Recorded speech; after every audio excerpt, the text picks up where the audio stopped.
Oh, okay. Now, do we need a full sentence? I have no idea. It's science is different than English class. Um, Yeah, that's true. okay. Now, actually, let me go back to this.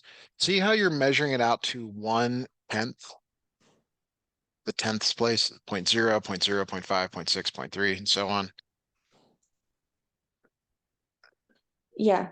Okay. That's important for the next part. Um, that's actually the answer here. This is to the nearest tenth. So we'll get to that next. All right. What size graduated cylinder would you use to conduct this experiment? So maybe again, I'll throw in that data. Um, how much water does it appear that's in the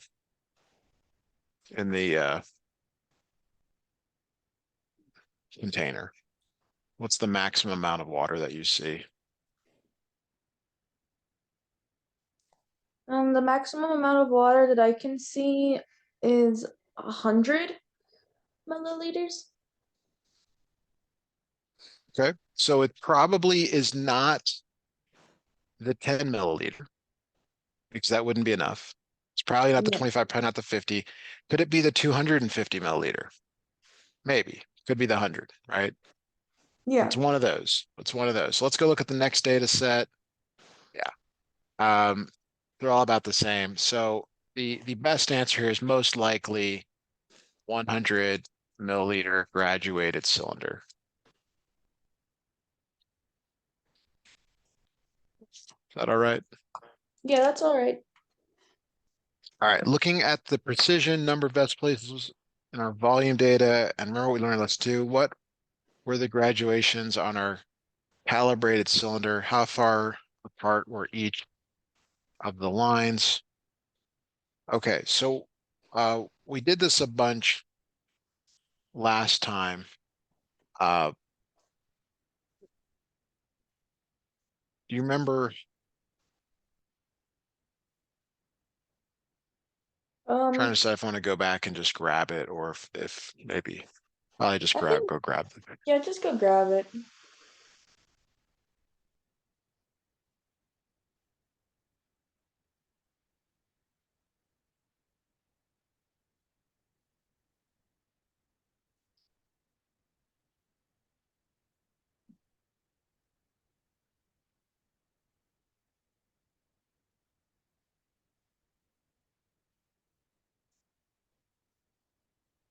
All right, so here's the picture that I had in one of the previous ones. But what does each line represent in this one? Like they represent 16, 17, 18, 19. Okay, so it's to the ones place. Yeah. And then what I was showing you before is that like let's say the water line was like right in the middle-ish. What would you estimate it to? This one below it is 19, this one above it is 20. What would you estimate it to? Like 19 point, like, okay, it's 19.5. Okay.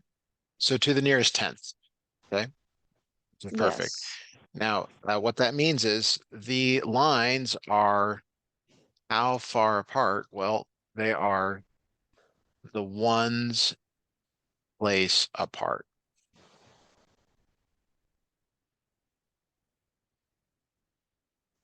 So we can Mhm. say 1 milliliter apart.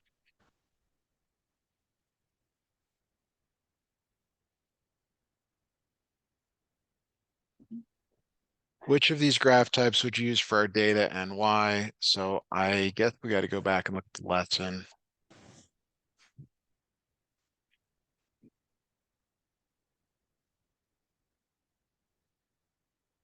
All right, so there's three options here. There is a line graph.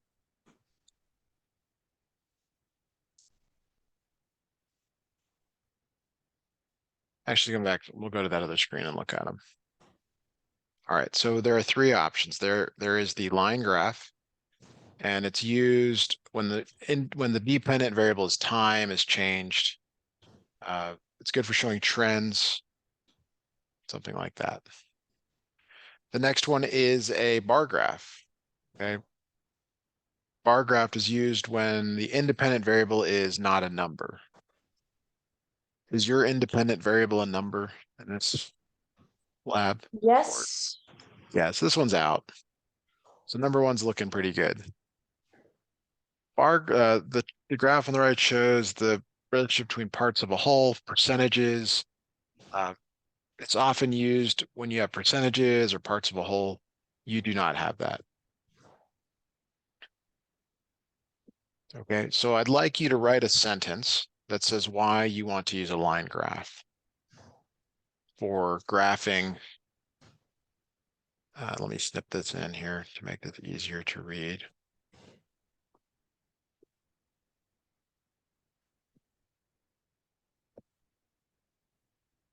Okay, so you're choosing a line graph for your temperature and volume data.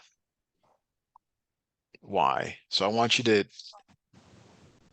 try to put together a sentence for why this is the best graph.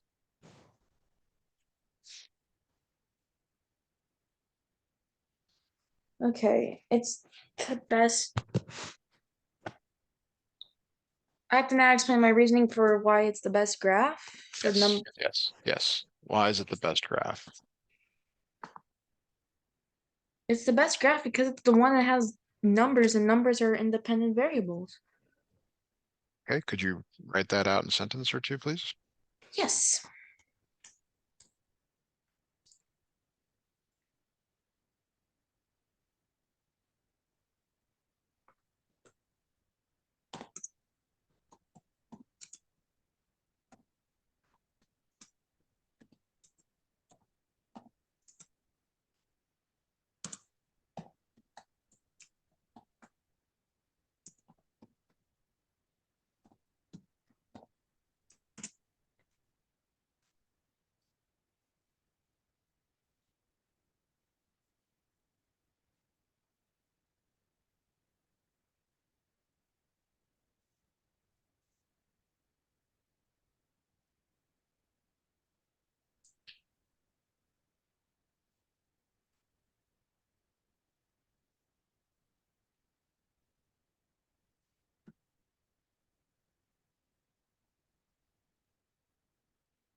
Mm.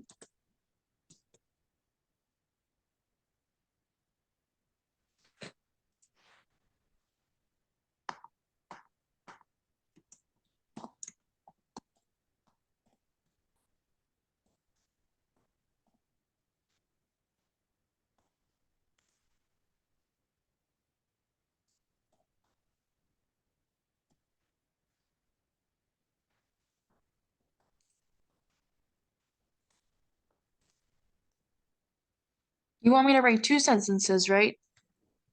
There's no, you'll never hear me. Well, I shouldn't say it that way. I put down as much as you want. Like if it's really, Okay. I'll give you a requirement if it's really important, but I'm Okay. just asking for something for in your own words here. All right. Sounds good to me.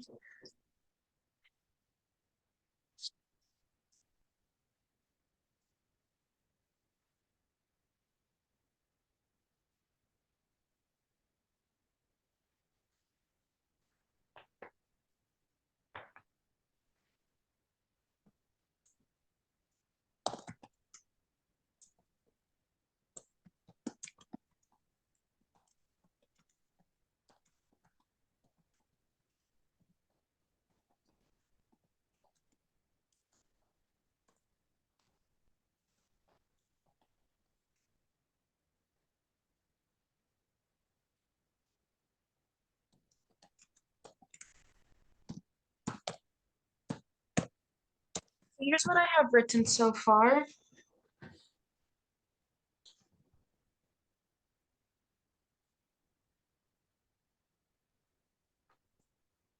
So we're gonna add to this. We're gonna dress it up a little.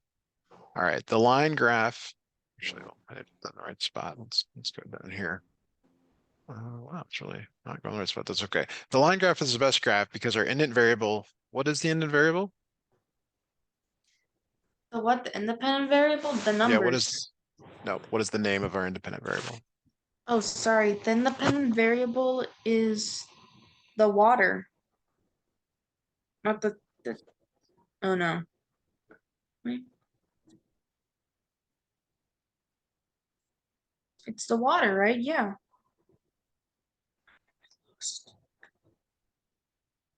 What's the independent variable? Independent variable.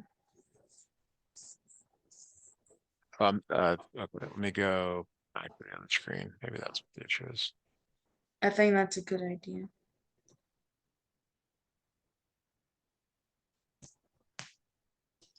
Oh, right. The independent variable is the water temperature. I knew it was the water, but it was not but I didn't say that it was the Okay, um the line graph is the best graph because our independent variable, water temperature, is, and what does it say up here? Continuous quantitative data. You can say that is quantitative data. See how we're using their words? yes.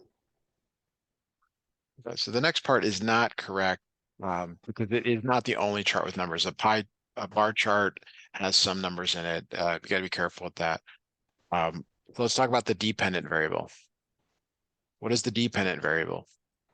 The dependent variable is do you mind if you scroll up again just so I can see it because I just can't remember off the top of my head. The dependent variable is the volume of water. Volume of water. All right, which is also quantitative data.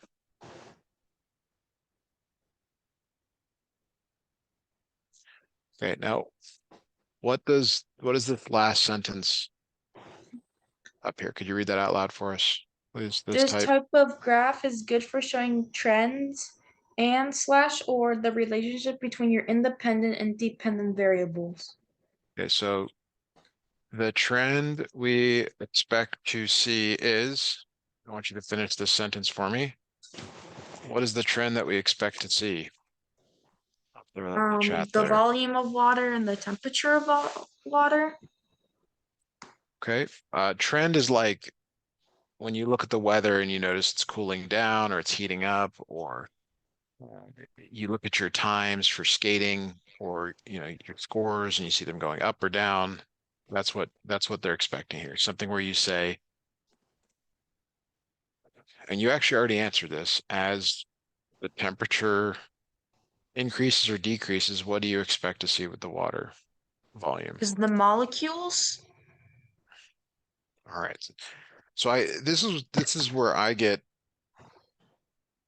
frustrated because we just did this. Like it's right I it's know right I'm up getting, here. Like we did it yeah. right here. So I don't know if like the way I could best help you is to lead you to the right answers, but you already had this. You already said this. Oh, so, What man, so what is the trend we expect to see is something that comes out of what's highlighted here. the relationship between the temperature and volume of water, is that what we expect to see? I'm not getting anywhere, am I? Well, what is the experiment that they're doing? Well, the experiment that they're doing is with the relationship with the temperature of water and what happens when you heat it up and cool it down. Okay. So did you read this part of the letter? And if you didn't, it would be good for you to read it right now because this is what I'm asking you about. What are they doing in the lab? What do they expect you to So see? I what mean, what do you, so what they're doing is they're heating up a glass of water okay? with their and then they put it in. a cylinder, and with that cylinder, they put it into the fridge.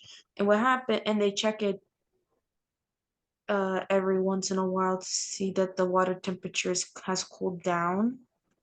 Okay. So it's So basically so what I've now discovered is that this is an experiment to see what is happening as well with the molecules when the water temperature is cooling down. yeah, we don't have the ability to observe water molecules. The only thing we're measuring is the temperature and the volume.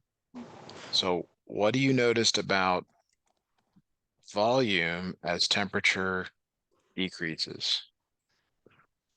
So the volume it still stays well, it doesn't stay the same obviously, but when I look at it, it's still pretty high up. It's in the 90s. It doesn't like um go down like quick. Okay, let me try to help here by I'm graphing trying to this. explain this in the best way I can. Yeah, it's like there's something that you may need to see visually. That's why you're not able to give me what I'm looking for here.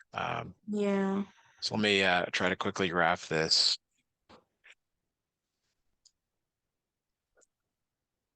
All right, text to columns.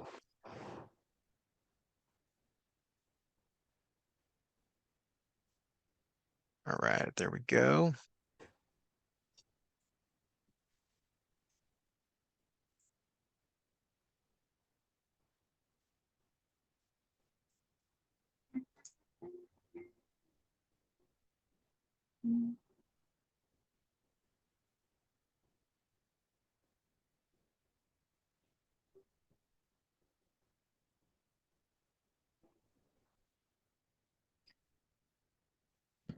I don't know why. Lab reports always make me nervous for no reason, even if it's so simple. It's because and then I don't know. So what I'm doing on the other screen here is I'm trying to get the data to where it can be graphed, and I'm almost there. So we'll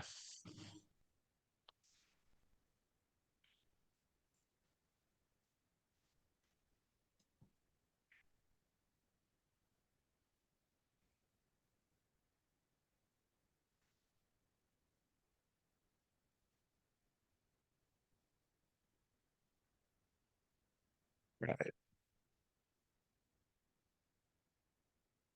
So this should work.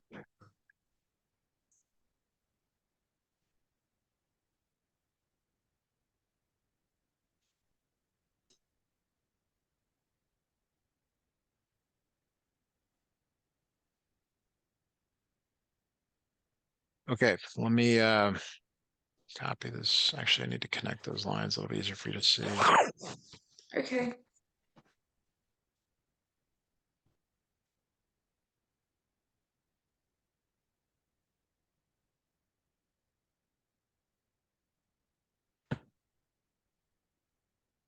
Okay, so here is the plot of the data.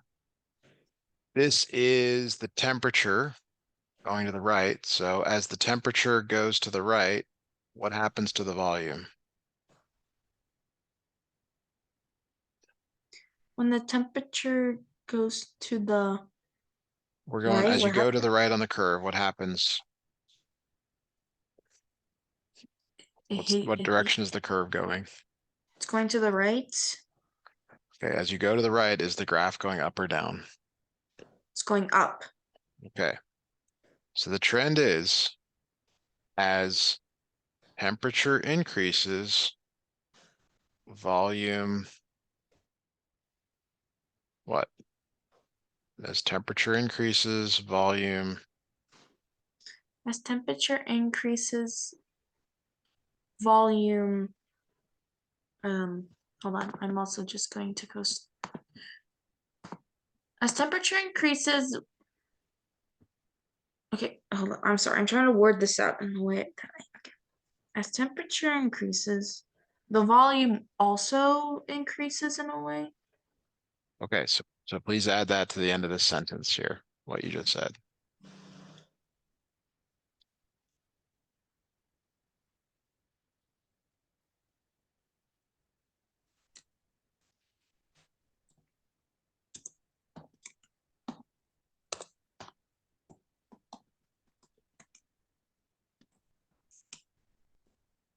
Like from what you typed in from the trend we expect to see is like that.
With this, right?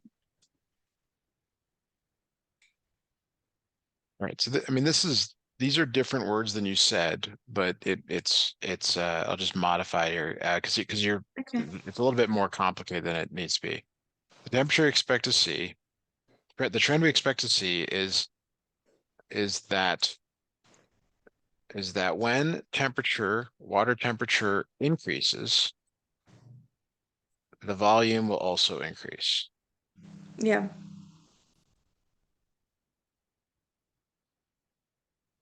Okay, there it is.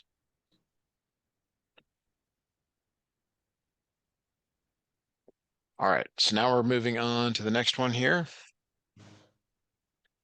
John owns a lawn care service. If each worker is able to mow the same area of grass per hour, 6,000 meters squared, describe the relationship between the number of workers and the total area that can be mowed in an hour. Include some data calculations to support your answer. Okay.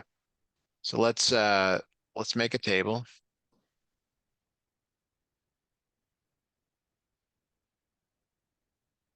Also, by the way, I don't know if you know this, but I think you're only screen sharing the my school website. Okay. Always, yeah, keep reminding me if I forget to go back to the one that we want. Yeah. There we go. All right. So if you have one worker, how much grass per area I'm sorry, how much grass per hour can you mow?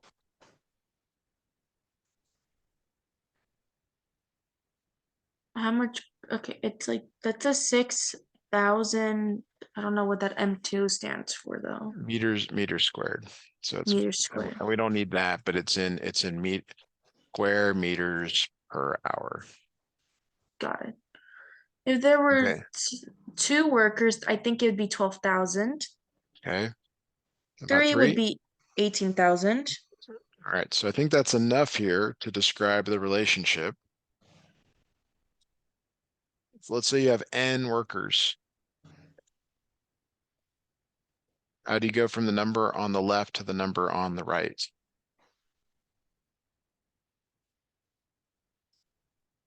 How do you go from Mm, 1 to 6,000? What's the rule? 2 to 12,000, and so on. It's okay. If it's 6,000, we're just multiplying the amount of grass that, well, the grass area from the workers. If it's one, it's going to be 6,000, but then, like, do you kind of get So what what, I'm saying, or am I being confusing? I'm looking for a rule. A rule in math is like add, subtract, multiply, divide. What's the Yeah, rule we're to go from multiplying. one by what? What number? We're going by 6,000. All right, so 6,000 times the number on the left. Yeah. Okay. Okay. All right. Using the same scenario, calculation the number of workers he sends and how long it takes to mow a lawn. Okay, so this one's more complicated.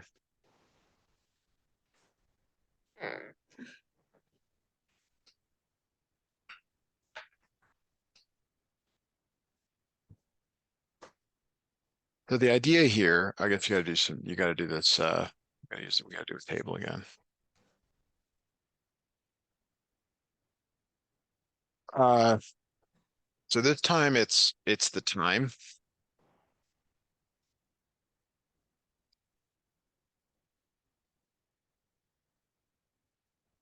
So one worker can mow,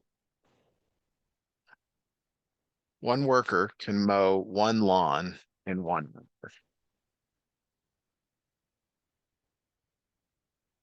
That's what it says up here. One worker can do 6,000 meters squared and we assume that's how big a lawn is. It should say that. Um, so two workers, how fast do you think two workers can mow a lawn since they work at the same speed?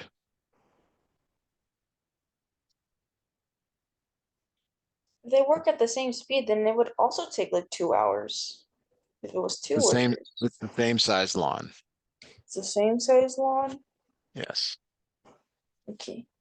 So think of a much simpler example. Let's say I wanted you to walk um, from one end of the room to the other. That would Okay. take me a couple of seconds. Right. Now, if someone started on the other side and walked towards you, how long would it take you to get to the middle? Because that's as far as you would need to go. Like, let's say it took you 4 seconds to walk across the room, and there's a clone of you that could start from the other side and meet you in the middle. How long would it take them to get to the middle? Mm, maybe okay, if it's an hour for a 6,000, maybe it would be like an hour and 30 minutes for the two Okay. workers. So we've got a bad analogy. Let's try a different analogy. No, sorry. Okay. Trying to think of something simple. Okay. The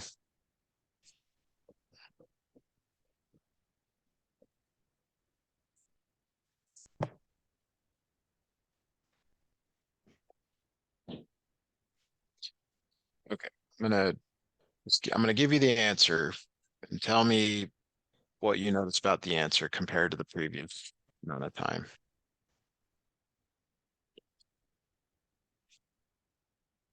Okay, How zero does point. 0.5 compare to 1? It's half of one That's right. Why would it be half? Why would two workers mean that it's half? because it's half of the work split evenly amongst them. That's right. So the work is split among the workers. So let's say there were 4 workers. How much time would that be? Hmm. Maybe okay, 0.2. I don't know. That's a guess. I'm not saying them, but Well, how maybe did you go from one? What was the math operation to go from 1 to 0.5? you divide by a half. You divide by 2. Yeah, you So divide. do the same thing here. Divide by 2. Okay,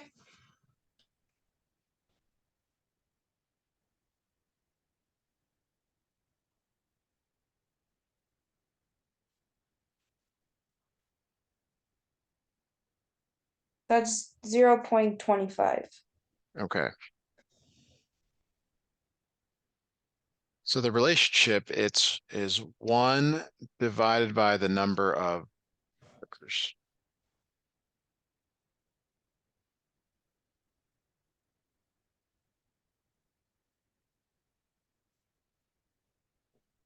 Uh, so it's yeah.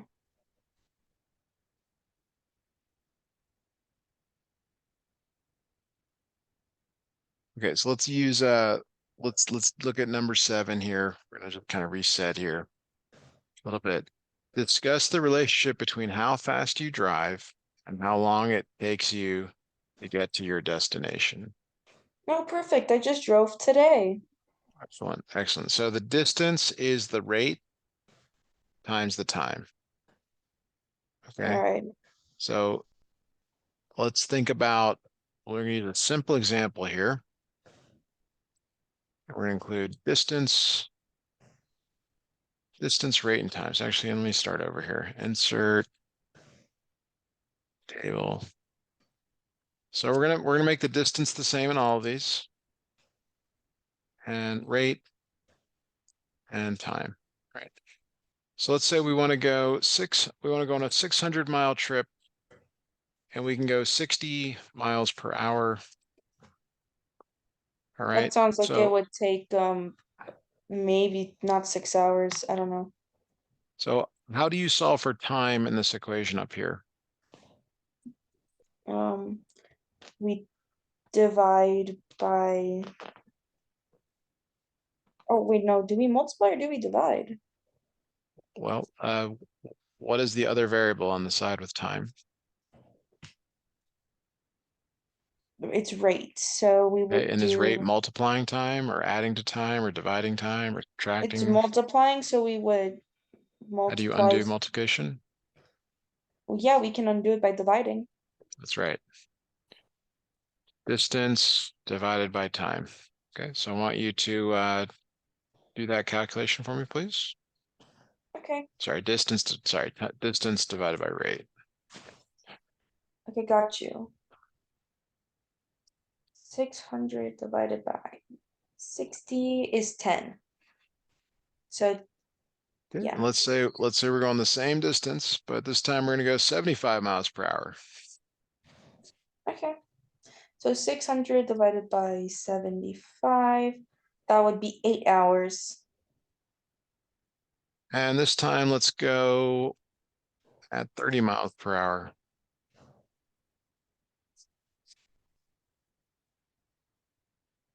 That would be 20 hours.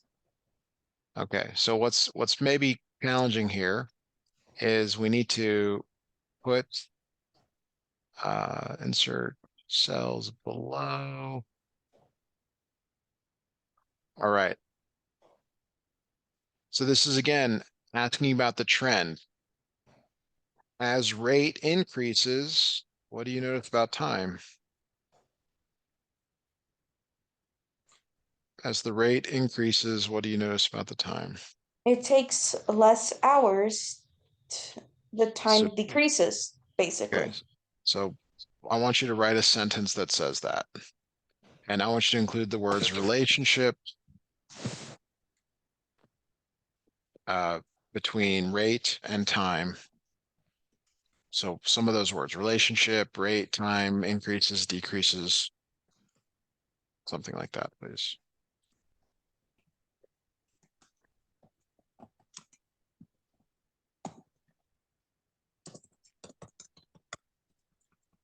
I'm just wondering how I would start the sentence.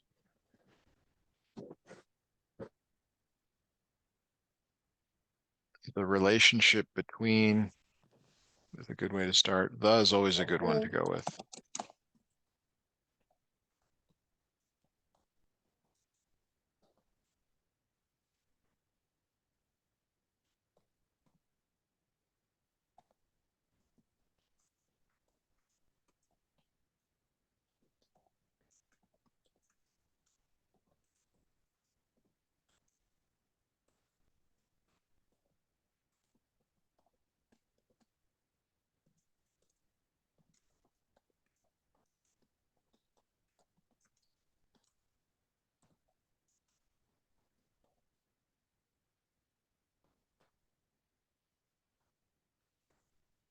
Does this work, what I just wrote?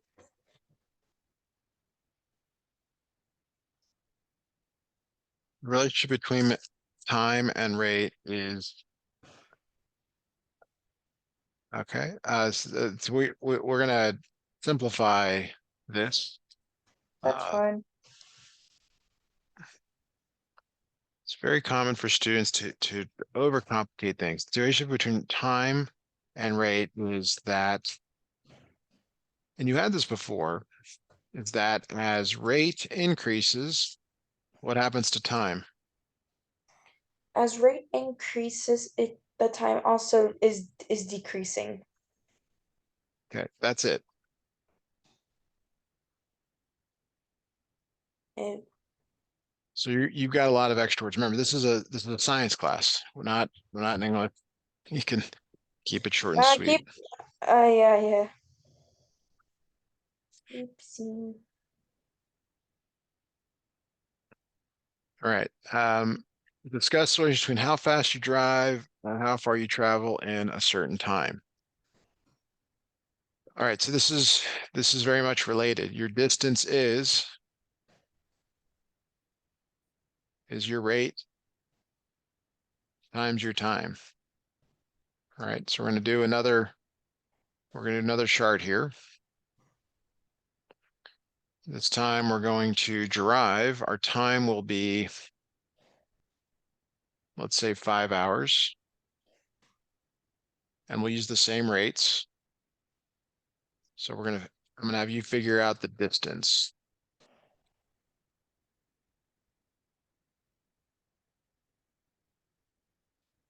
Can you figure out the distance for each of these, please? Yeah.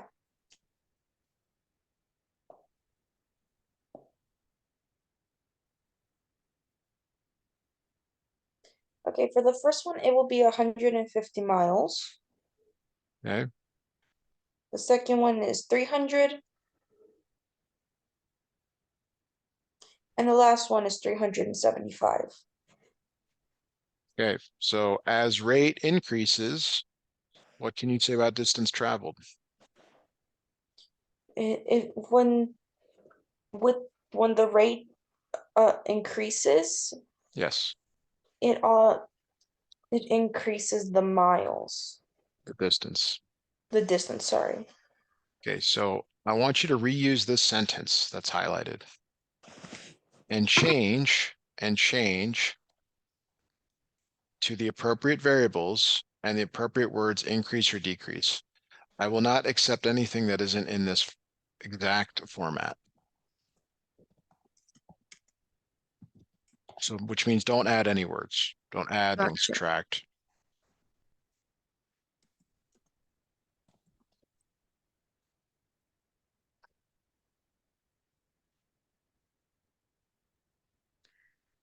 So do I say the relationship between distance and rate or distance and time?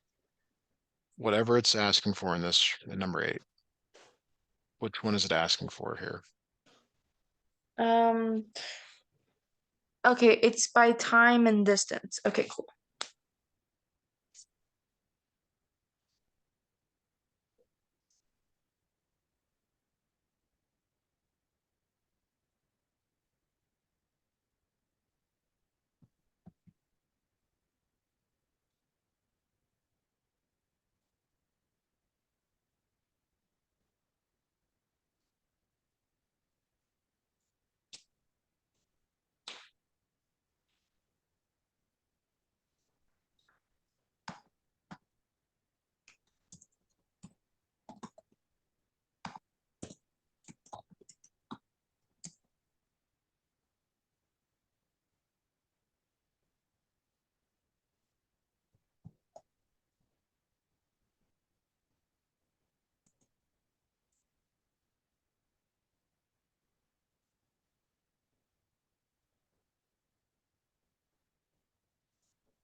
Does this work?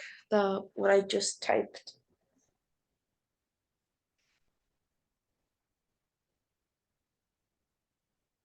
It is not in the exact format. Oh, Like you're only changing words. You're only changing words. That's what I'm trying to get you to do it this way. Like I want you to copy, well, I'll copy it in there.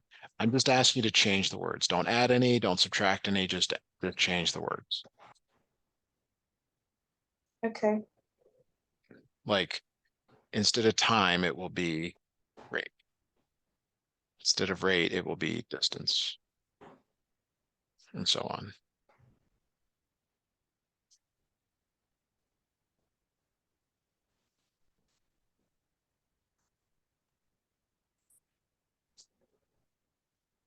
Uh,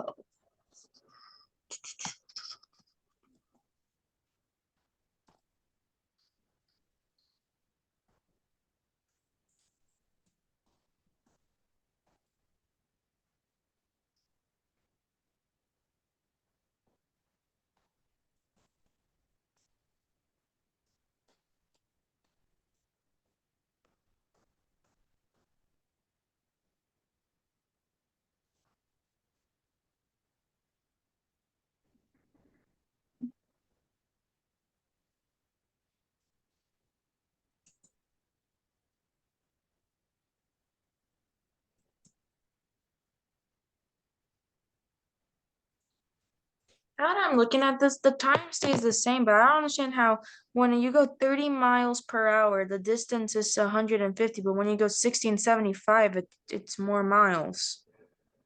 I don't understand that at all. What is the equation for Well, distance? rate times time, obviously. What is changing? Is the time changing or the rate? The rate. Okay, so I feel like you're getting distracted from what I'm asking you to do, which is really not, it's like a fill in the blank. I The know. relation, you're just changing the word time to Yeah, rate to distance, and so on. got it.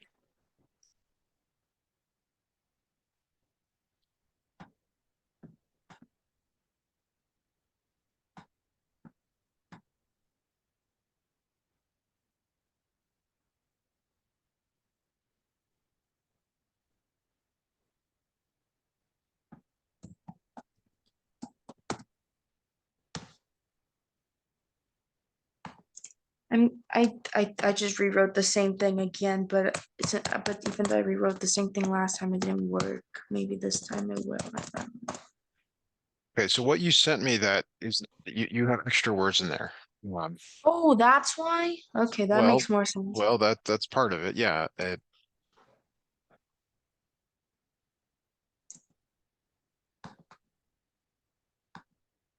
So like, is this fine now? All right. The yes, this is acceptable for what we're trying to accomplish here. Yes. So I would prefer rate and distance to be switched. I'm very particular, but is that as rate increases, distance increases. Okay, very good. All right. Does the relationship between the independent variable and dependent variable on our lab? Um, so you would say it's basically a repeat of what we wrote earlier. So I'm just going to grab that, which is that uh,